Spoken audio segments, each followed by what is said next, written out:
Hello and welcome to our morning movement session in the Supermom Club. And here's Tucker. He's joining us on camera today. A little bit of preparation. That's why I got on early today for our session. And I'm going to invite you or ask you to grab a blanket. Hi, Tucker. Scooch over. Ideally, if you have one of the yoga blankets, this is one of the Mexican blankets, and we're going to have a blanket folding lesson today because there's a lot of really great supports that we can offer to, in this case, we are going to be focusing on hips. It seems there's a lot of interest in the hips, and guess what? I am doing a Pelvis Pro deep dive course right now, and I've been taking it in small snippets and digesting the material, like watch a half hour of videos and then go in and do it so that I can really process it. Because one thing I know about teaching, excuse me, is that I have to have a really good understanding in my own body of how it is. And what I'm realizing is that I have a lot of, what's the word I want to say? It's not numbness, but my hips need a lot of healing. And that's so true. I had knee surgery, a lot of you know, a year ago, and your hips get so jacked up when you are limping and taking the time. I mean, I may have even had adhesions from when I was 16 and I had knee surgery and didn't even have a clue how to take care of myself the way I do now. And so, as we all start to gather, make sure that you have a blanket of some sort and also a chair. And we are going to today focus mostly on releasing. And we won't be doing a lot in terms of amount of exercises because this is preparing the way to get our hips in a position where they can actually receive. What I've come to know about the body is that if you don't gently knock first and make sure that there's a readiness and you just instead open the door and say, hey, we're going to do this today, body. What ends up happening is the body puts up a guard. And so your therapeutic efforts become almost counterproductive because you're not sort of smoothing out the way so that you can enter in with ease. And I think that's true in any situation, right? If you're going to have a difficult discussion with your partner, it's better to say, hey, I'm feeling a little flared up right now, but maybe in a half hour or later tonight, we can revisit this when we're in a calmer place. And so, of course, it's the same with our body. And so body, I know hips that I have, well, you've been through trauma. If you've been through childbirth, which most all of us, I believe, have been in some way, shape, or form, that we want to honor that this space, the womb space, is where we created life. And it's also the space symbolically and energetically where we create new ideas. And so beginning to bring in this concept of honoring our cycles and what other phase of your cycle that you may be, whether you're currently bleeding, leading up to, or finishing, and honoring where that is. That's a topic for another time. Today, grab your blanket, and I'm going to first go through blanket folding 101. And I know that seems a little silly, but there is a reason for it. So if you take your blanket and just open it all the way out, fold it down the middle so you have a long blanket, and then fold that long blanket in half. So now you're in quarters. Okay, this is the size you want, and then you're going to take this blanket and fold it into thirds. Okay, so what that means is I'm going to take 1/3 of the blanket and fold it into the middle. It's almost like an accordion, because then I'm going to just flip the other end under. So that's what it looks like. Now, there's a reason. There is a reason for the way it's folded. And if you don't get it right the first time, just go back later and you can look at the video. It's just easier. Well, just trust me. I don't have to explain everything. All right, so you've got your blanket fold and it matches. You'll find it's going to match the size of this space between your pelvic bones and your thighs. And we are going to rest the pelvis right here on the fold. Make sure that your chair is far enough away that you're not going to bump your head. And so resting, your pubic bone is going to be supported. And hopefully my voice doesn't get too muffled as I go face down. Now you can take a minute to make those little adjustments. If there is excessive stress in your low back, I want you to elevate your feet and put a pillow under your feet. So I know there's a little bit involved with setup, but the thing with restorative exercises, if you take the time to prepare, it just makes a big difference. All right, so taking a deep breath in, and maybe you're just going to watch the video for now and say, okay, I really want to do this, but I want to do it in the way she's asking me to. I'll come back to this later, and that's fine too. Take a deep breath in and feel the space that allows your belly to expand. So you're breathing in and fully releasing. And maybe you've got your forehead on your hands, or maybe you're turning your head to one side. Whatever you choose, let it be comfortable. All right, so my voice is probably going to get very relaxed because it's a very relaxing position.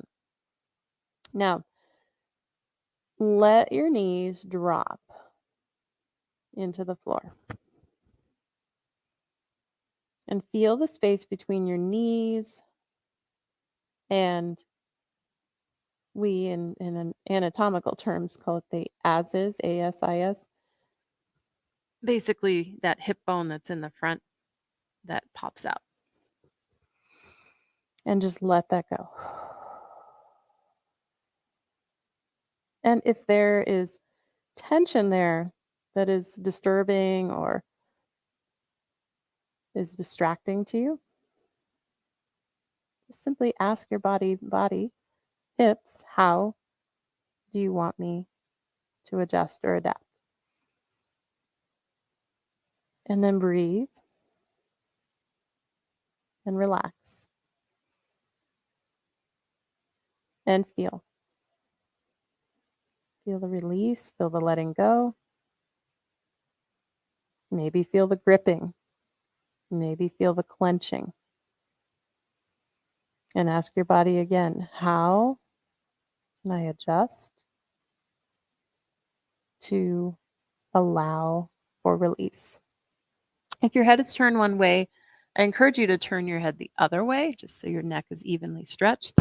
If your back is just in a place of it won't let go, you can lift your heels up from the ground and put your heels together in more of like a frog position with your knees wide. So, and that may be just something you want to explore as a different avenue for release.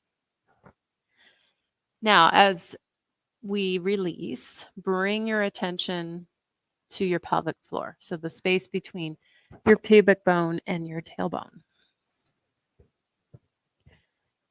And consciously breathing all the way down.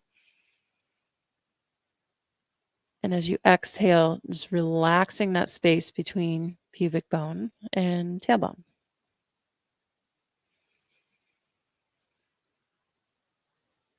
And how much are you willing and able to let yourself release?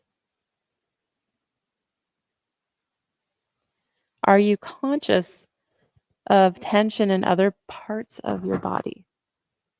Like your jaws, for instance. Are you clenching? Your neck.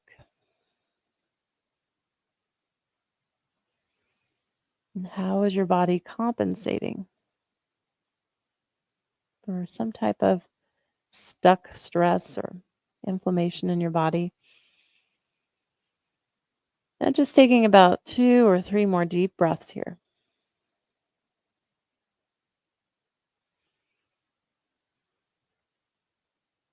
And if your feet are lifted, letting your feet find the ground. Forehead toward the floor and palms underneath the shoulders. And taking the toes and tucking them under. Inhale. And as you exhale, just picking your chest up, coming up into tabletop position.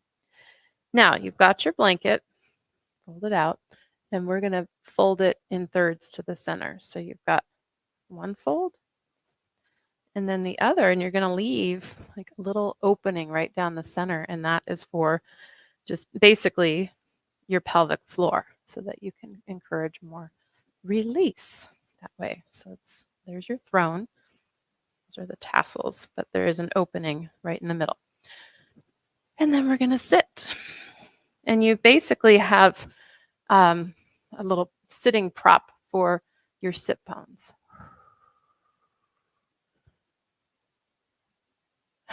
Yes, yes. I love that you are experiencing the release. And you know what? As we sit up tall, and just take your time getting there, because I know it's like, whew, you feel lots of release. I feel lots of release up here. And just let yourself experience that change in posture. And rock your weight between the two sides of your blanket. And knowing that there's that opening right here under your pelvic floor. And just imagine that you're opening and releasing.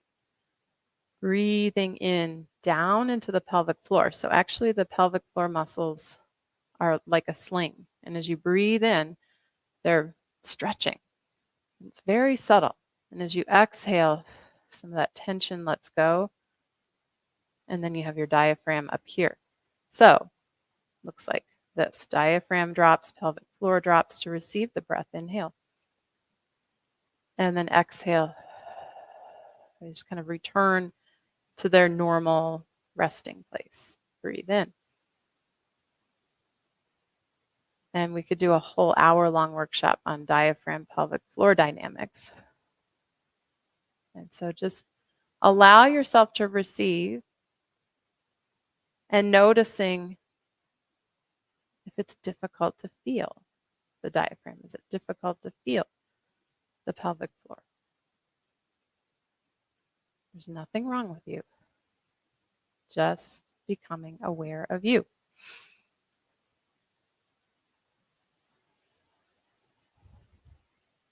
And then letting that go. And just, again, balancing your weight between the two sit bones and lengthening up out of the pelvic floor space, tall through the crown of your head. And just letting your attention drop deep. Okay, so we're going to do one activating exercise. And take the blanket out from underneath you. Hopefully you have a chair and you can come back and revisit any of these if you don't have access to what I'm asking you to do. You can also do this with heels on the floor. So I just like having the legs up because it helps relax chronically tight hip flexors, which I most certainly have. All right. And I love thinking of these exercises as peeling an onion. So you're going to have different experiences every time you revisit this sequence. And I think somebody has already commented that they're going to revisit this in perpetuity. So yeah, take a deep breath in. And as you exhale, I want you to just press your heels into the chair surface or into the floor. Notice where you feel it and relax.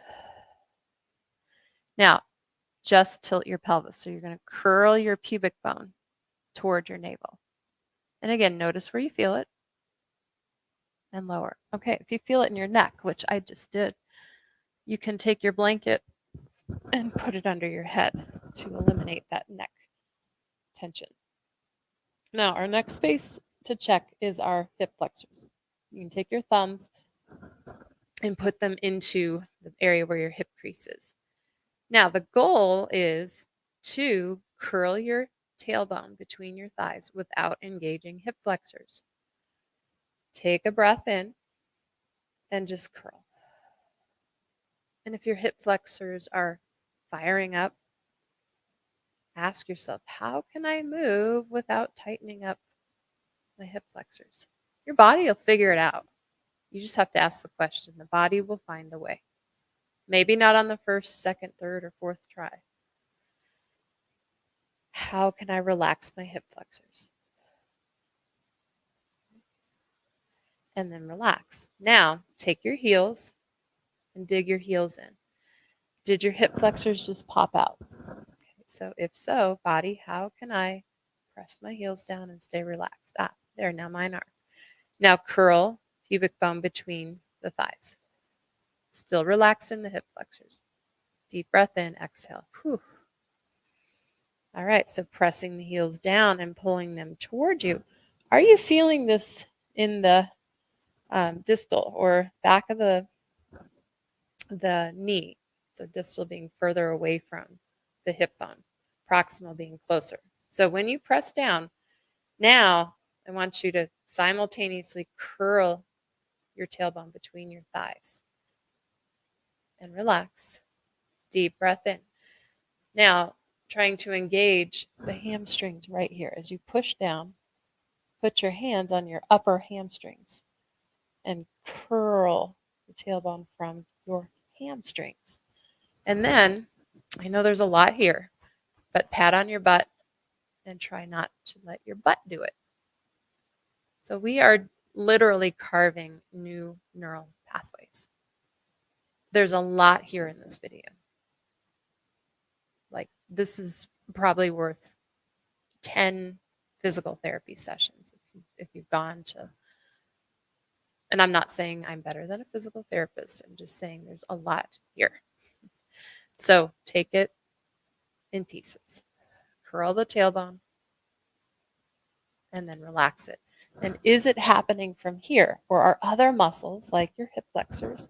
And mine still do it. I have to sit here and not talk to be able to do it. And can you do it without clenching your abs? All right. And then just erase the board, so to speak. If you were sitting in the classroom, we just took a ton of notes. Now you get to erase it. Erase it, erase it. There's nothing you have to figure out, nothing you have to fix, nothing you have to change. That was enough for today. Take a deep breath in. And then exhale, roll over onto your side. And slowly come up. All right. So definitely a lot to come back to. And maybe you come back to it later today. I know for me, I had to just process everything for about a week after I learned that little exercise. And the one thing I have to say about the hips, it's, in my experience, the seat of our intuition as women. It is our power center. And we've shut it down. And so patiently we open. But we don't figure it out from here. We don't figure out the pathway to the pelvis in here. It's through our intuition. So those questions. Body, how can I let go of these muscles? Body, how can I do this without doing it the way I've always done it, by clenching my butt? The body will find the way. I can't really explain it any better than take the mental calculations out of the way and just the body will find it. It's the coolest things. Hip flexors are just we can also call it psoas. Many people are becoming more aware of psoas. And if you want to stick around and hear my little talk about psoas, you can, or you can, it's fine if you leave. There is a lot of emotion tied to the psoas, which this muscle, it starts here in the lumbar spine, and it attaches inside the hip. And so it's the source of a lot of hip issues. But the thing is, you can't really stretch it. It's a fiber that can't be stretched. And we're really only learning this in the field of anatomy, physiology, body work. But we can release it by creating a sense of safety. And so if we have past issues that have traumatized our pelvic area, sexual abuse, for instance, then there's going to be a lot of emotion around letting the hip flexors go because it's provided safety and support for so long. And so that may even require, like a higher level help, with a psychotherapist or a trauma-informed bodywork person. Okay, that aside, and if you have interest in that, I do have people I can refer you to. Take a deep breath in, exhale, let it go, because I know there's a lot of emotion tied here. I'm trying to remember the name of a book, and it's all about the psoas. I have to go to my Audible. But this particular body worker who wrote this book, her method of release was to do, like, she would take her clients and she'd hold her hands back, and they had to be safe with doing a free fall and being caught. And that's how she discovered releasing the psoas was about generating safety. And so just, cultivate an awareness of when you're not feeling secure and safe, and go to your pelvis and notice, like, during times of financial insecurity or during times of transition, do your hips flare up? Does your back, energy flare up? Just become mindful, because our bodies are, it's almost like a radar, and it's putting out a signal and receiving a signal. And so becoming mindful of the signals that we receive through different parts of our body becomes very important. And this is our base. This is our root. This is security. And so just becoming aware of security, I believe, and I'm exploring this myself, but is the pathway to releasing the psoas. It's the most painful massage and body work I've ever had. Like, oh, let me do a psoas work. And you know what? It doesn't let go. It won't. Yeah, let me read info about the psoas and safety. Yeah. Oh yeah. It's all tied in to safety. And if any of you have ever had like that deep psoas work where you're laying on the table and they have you like move your knee in and out, and I just wanted to cry. But I opened this video by saying, if you charge through the door with the process of release, your muscles are going to do the opposite. They're going to clench up. We have to softly soothe the pathway. So that's what this video today was designed to do, was to smooth the pathway to opening. And so I really encourage you, that very first exercise we did lying on the stomach, when you are having times of anxiety. Oh my gosh, I fell asleep on the floor like that the other night because I was having a lot of anxiety, and I did that. I fell asleep for 2 hours like that. I must have felt pretty safe. So I know I went on today, but I hope that was helpful. I think it was, because you all stayed on with me. And have a wonderful Thursday. It must be a great day because it's 7/7. So have fun with it. And if you have any questions as you explore this video content, I'm always open to receiving questions. Have a great one. Namaste.